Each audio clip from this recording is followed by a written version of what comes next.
You are listening to the WADT podcast. Today we begin a new series called Transformed. For this series, we are collaborating with Thye Kuan Moral Charities, a non-profit organization that provides assistance to the elderly, the sick, the families, children, and persons with disabilities through many different programs and services. One of which is the Brotherhood program, where men who have caused hurt to their loved ones are helped to resolve their issues with anger and aggression. Throughout this series, you will hear very real and personal stories of adversity, courage, and victory told by those who live these experiences. With us today to share their stories are Firdaus and Suresh. Welcome to both of you to WADT, and thank you very much for being willing to share your story. All good, thank you. Okay. Let me start with Firdaus. Thank you for sharing your story and being willing to do that. Let me start off by asking you, you went through the Brotherhood program at Thye Kuan. Can you share with us what brought you to that program in the first place? I was having this issue for a long time. Since my first marriage, I have this issue already. I have anger management, and every time I get angry, I will do violence. Where do you think this anger came from? It starts when I'm very young. I was sentenced for juvenile, was sentenced to Muhammadiyah. So I need to fight to survive. Then I start from Muhammadiyah. Then I went to RTC, Changi Prison, and DRC. So my life is full with violence in this prison life. I see. Did you experience violence at home when you were growing up? Meaning?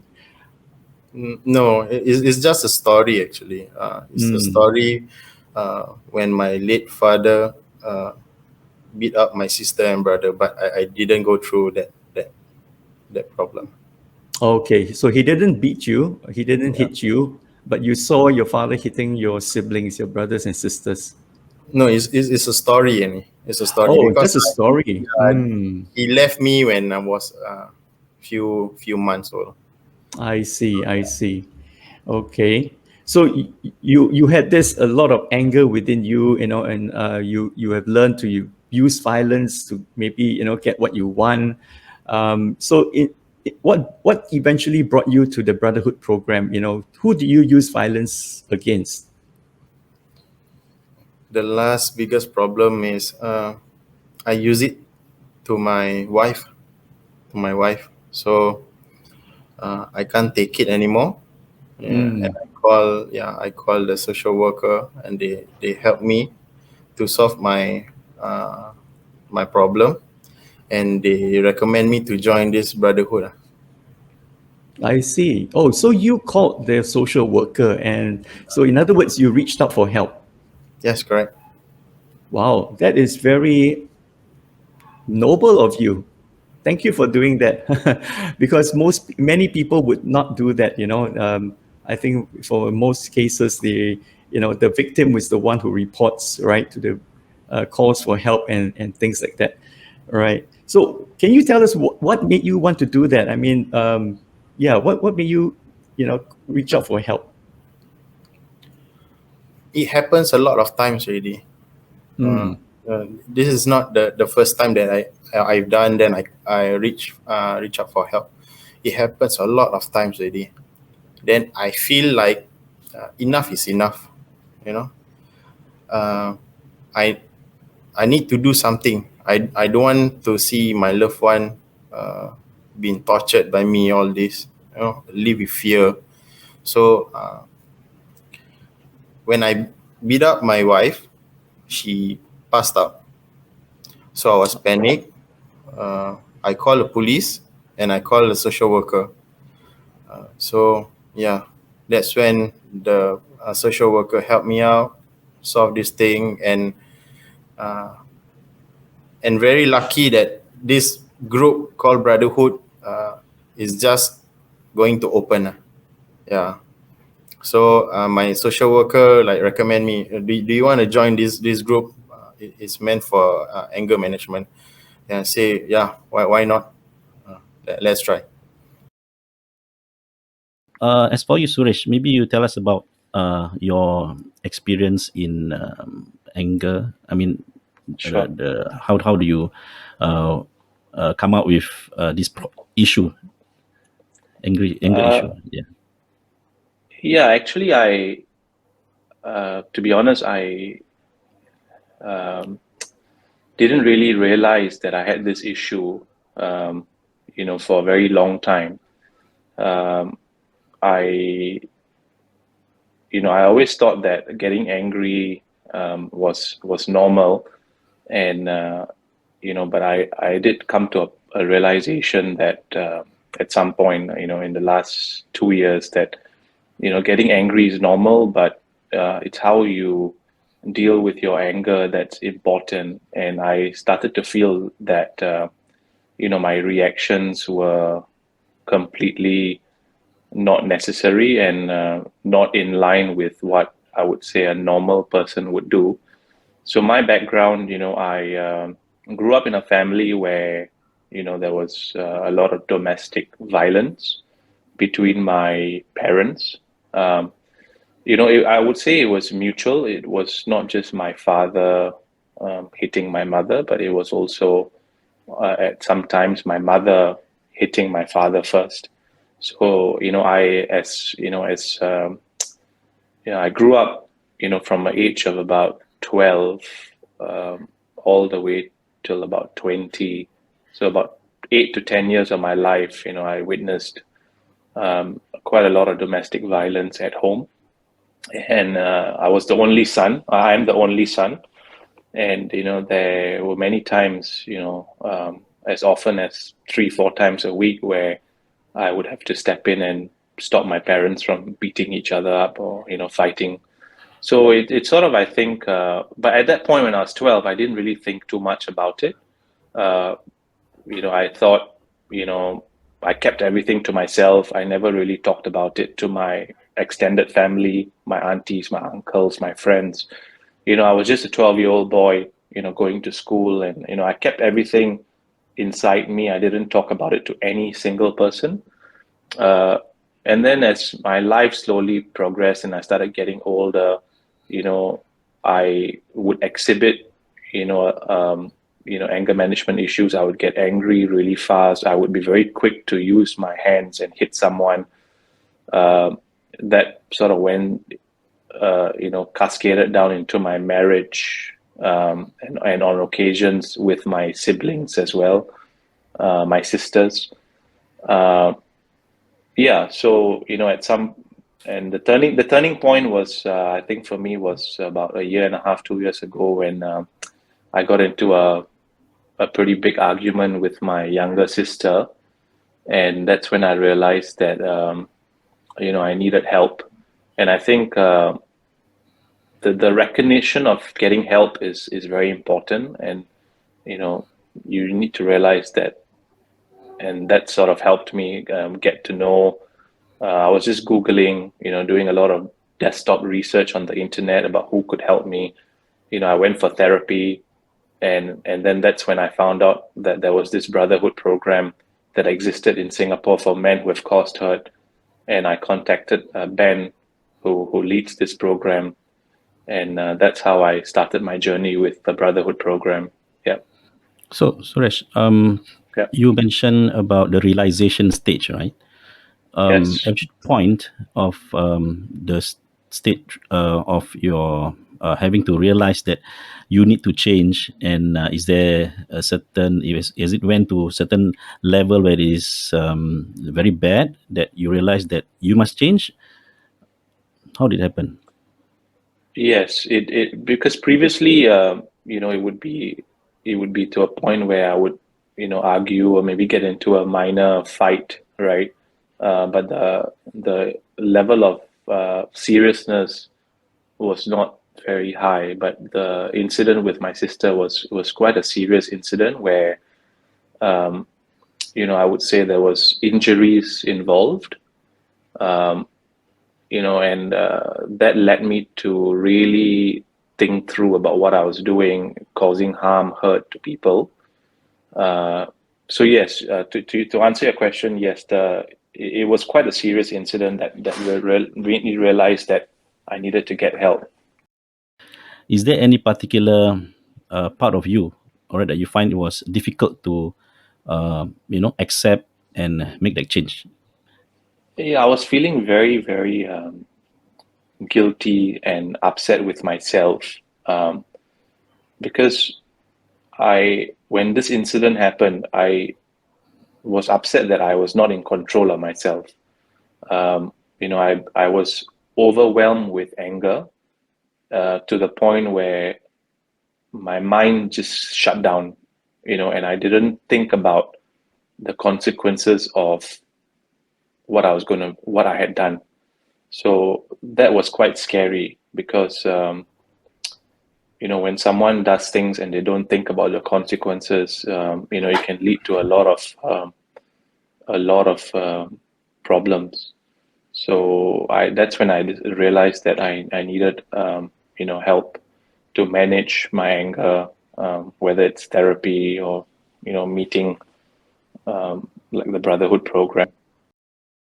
You did a bit of physical violence, right, on your Correct. sister, right? Yes, that's Yeah. So that's right. is there a certain consequence that you have to face from there? Yeah, so there are consequences. The matter has been referred to the police, and there have been investigations that are taking place. And in Singapore, it's quite strict. You cannot just go out and hit someone. So there could potentially be, we're not sure. I mean, the case is still under investigation, but there could potentially be a jail or a fine, or could be a warning. Not sure yet. But regardless of the punishment, it was an incident that really, got me to reflect on my behavior and seek help. Well, time for a very important message. There are many forms of abuse. They may be physical, emotional, or sexual in nature. Parents can also abuse their children by either physically or emotionally neglecting them. If you are the one using violence, we urge you to seek help to overcome your aggressive and violent tendencies. If you are being abused or know of someone who is, help is available. Please call the National Anti-Violence Helpline 1-800-777-0000. Family violence is not a private matter. Everyone can play a part to stop it.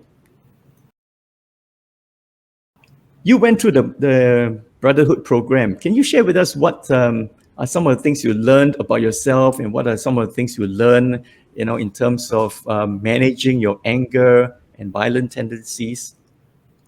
I learned how to control, to give more time for myself. Let's say if I get angry, I don't straight away like do something, take action. I just need that few more seconds to relax and think. There's one time that I was have a big fight with my wife, and I can't take it anymore. That's the first time I try. I stop, I get out, and I try to WhatsApp this Brotherhood group, and I say, can anyone talk to me? I need help. Just talk to me. So one of the brother called me and say, what happened? Say, I can't take it already. My body was shaking and was very hot.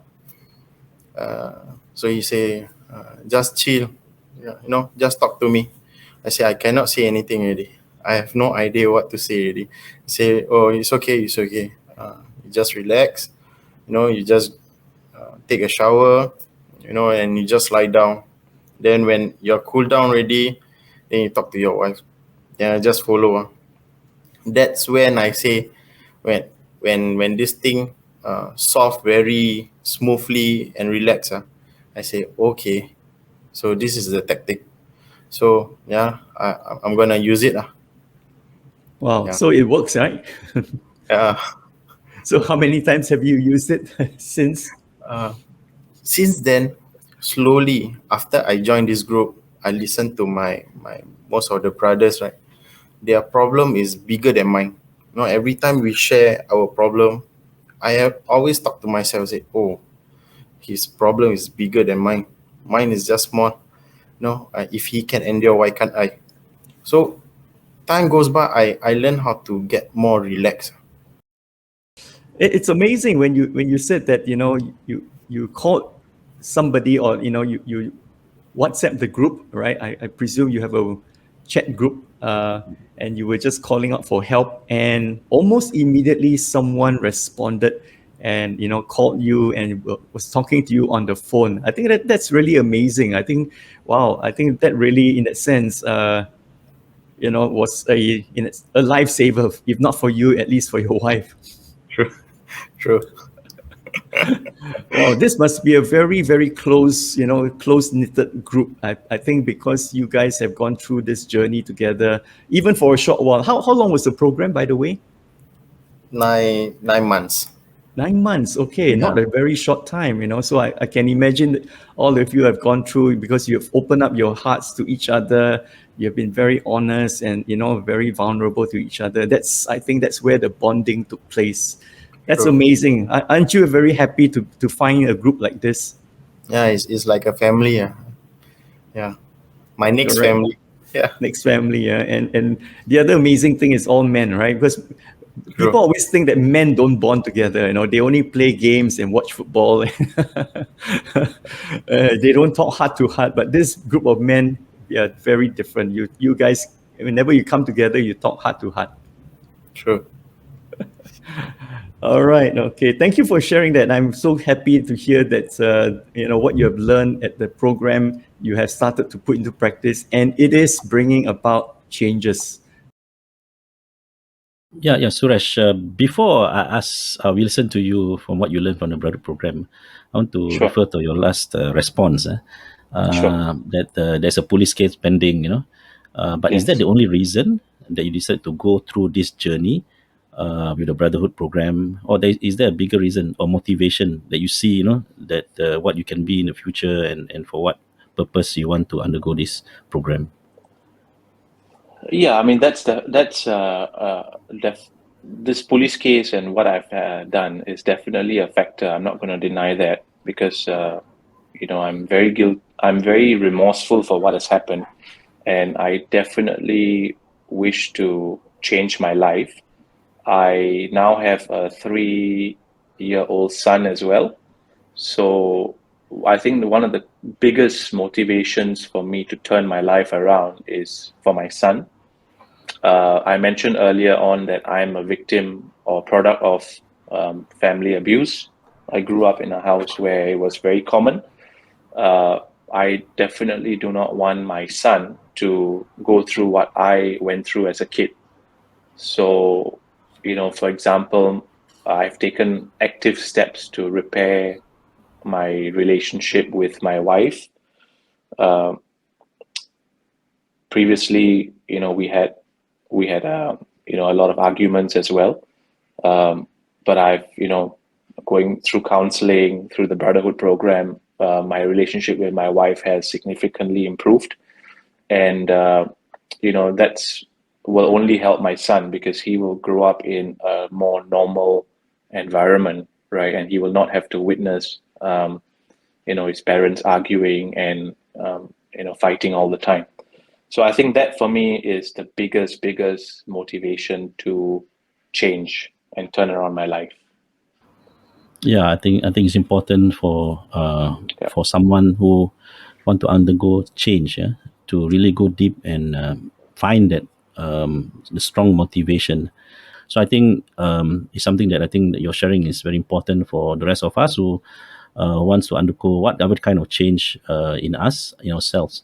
So you also did mention that you went through some program, the program in Brotherhood. Maybe you can pick up one or two interesting example of what you do in the program, yeah, and how Sure. effective it has been. Yeah.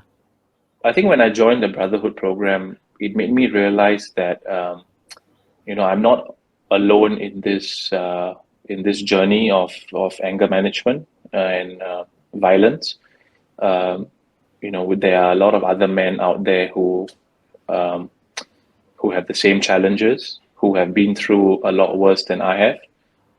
Some of them have, been, have, been in prison, come out of prison, they've changed their lives, turned around their lives. So it gave me a lot of, rather, it's given me a lot of inspiration that, if they can do it, so can I.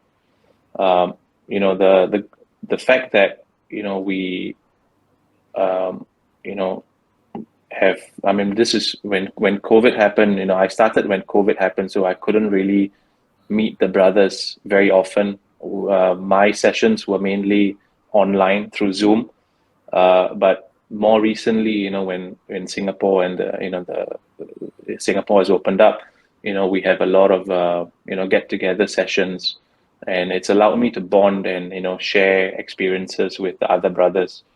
And the key learnings that I've picked up is, I'm not alone in this. This is something that actually a lot of men go through.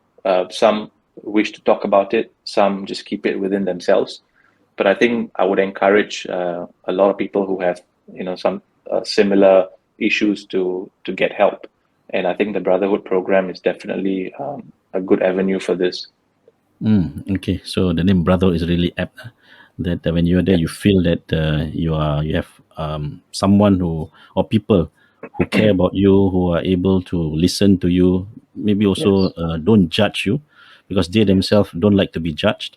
I think this is very important to in the process of change, that the environment also plays a part, and guiding one another and trusting one another in that journey. So I mean, we talk about men, and you did mention also that you went through a lot of experience when you were young. So what is it about being a man? All right, maybe your own what you feel strongly about as a Mm. man. We have to go over certain stereotype, what men should and shouldn't do, and by going over that stereotype, that it has led you to being a better person. Yeah, I think, society doesn't really help when it comes to men and the stereotypes that men have are portrayed towards, for example, men shouldn't cry, men should, keep everything within themselves. Men are, portrayed to be strong. They're, portrayed to be, um, how should I say, the breadwinner, the backbone of the family, whatever kind of stereotype, right? But what I've realized is, even with my own group of friends, close friends, whenever we meet, it's about sports, it's about work, it's about other stuff. It's never about, what are the challenges we are facing with our families, what are the things that we can do to become a better person. It's only through the Brotherhood program that, people are open and discussing their challenges and issues related to family, related to work. The whole stereotype, with even when you're with a group of friends, it's like you never talk about your personal problems, your personal issues that we face, whether it's, you know, issues with your kids, issues with your siblings, issues with your wife. Men are just expected not to talk about these issues, which I think plays a very dangerous, could be very dangerous for a lot of us, because the more we keep things inside us and the more we don't have anyone to talk about these issues to, we could just explode one day, and that explosion would not be good for the person on the other receiving end. Men do talk about problems, but they talk about it in a very specific way. They complain, right? They complain and they rant and they criticize, right? But it's very hardly about themselves, and they're just talking, oh, this guy did this, my boss is like that. Yeah. Well, That has been a very, very interesting journey. I'm so glad that both of you have gone through this journey, and I guess the journey continues, right? It probably will not end because we are always in progress, work in progress.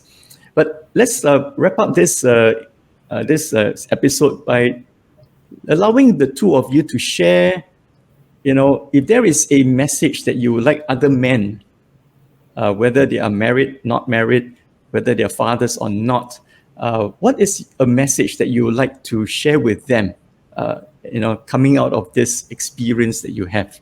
Let's begin with Firdaus. It's not too late to change. You're not alone. Yeah, seek help as soon as possible. As soon as possible, huh? But I'm sure there will be some resistance, right? Some hesitation. Was there any hesitation that you experienced? I did have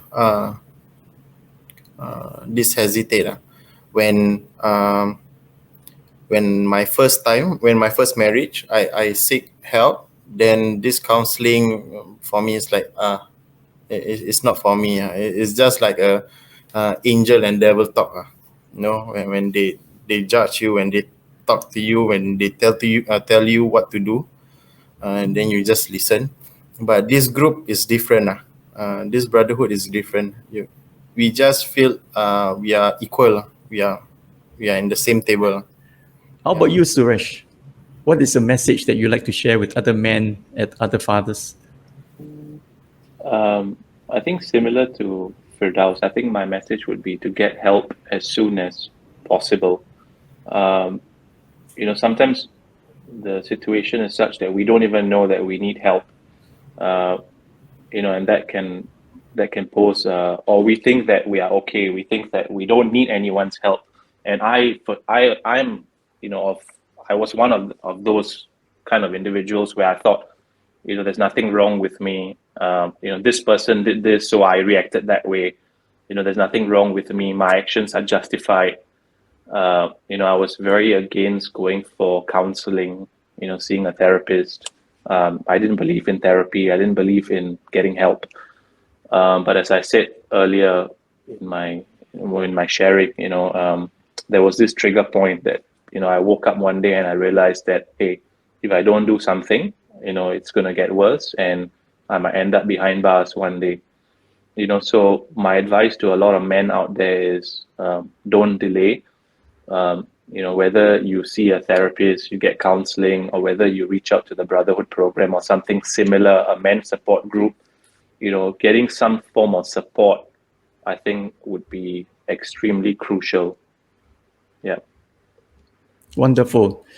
I think some men would say to themselves, or would be saying to, in response, okay, I do have some problems, but I think I can handle it myself. What would you say to that? I also thought the same way. And, I always said that I can handle it myself. I have one argument with my wife, things explode. I'll tell myself, I'll do better the next time. And when the next time happens, it becomes worse. It just spirals down. It never spirals up. I'm talking personally, my experience. It always spirals down. The next interaction becomes worse. So I think it would be challenging and I would encourage men to seek help, whether it's through a professional therapist or something like the Brotherhood program. Okay, I think it's very obvious that, or the question is why we call this series Transform series, right? And we talk about the word change a lot. So maybe just sharing of the importance for us to understand between the change and transformation. So when we talk about change, of course, we need to really know who we are, and therefore move forward to another state, okay, and improve and change who we are, for example. And you have to go through certain programs like what you are doing, and and then reconstruct or make sure that things are done in a different way this time. Okay, so if we choose change, for example, we talking about an upgraded version of our past, who we are. But I think transformation is different. So if you imagine, right, a popular analogy is the transformation of a caterpillar to a butterfly. It's a totally different, different thing. One cannot fly, and one can fly. And the things they eat also are different. Okay, so transformation, on the other hand, okay, is a slightly different concept. It's a larger concept. It's about reinventing yourself. How do you do things? So it means that if we choose transformation, we must free ourselves from whatever constraints of the past that we have. So the realization that we are no longer affected by our past. So just now, the two brothers talk a lot about what happened in their past, and I saw that they have gone beyond not wanting to go back again to that past. Whatever past they have, be it internal, external, environment, they're not going to go back with that. All right. And I think that decision has to be done from the internal and conviction. All right. So you're talking about entirely designing a new future. All right. And creative way of doing things. So if you've been doing things the same way over and over again, you don't expect the different result. So definitely what you have been doing, what you've described so far, Firdaus and Suresh, I see that you are, if you have not transformed yet, you are definitely right on the path of transformation. And I wish you all the best. And I hope that not only you two, but many, many other men, all right, see you as examples, as models, that it is possible for us to not only change, but transform ourselves to a new person, right? So congratulations to both of you for sharing, to having the courage to share. Right? Not many men, especially, I can tell you, are ready to reveal themselves, the vulnerable aspect of themselves. Okay, and you have spoken so genuinely, so sincerely, and I hope it has benefited not only me and also others who are listening. Yeah. That's right. I totally agree. So thank you to you, Firdaus and Suresh, for sharing your story, and all the best to you.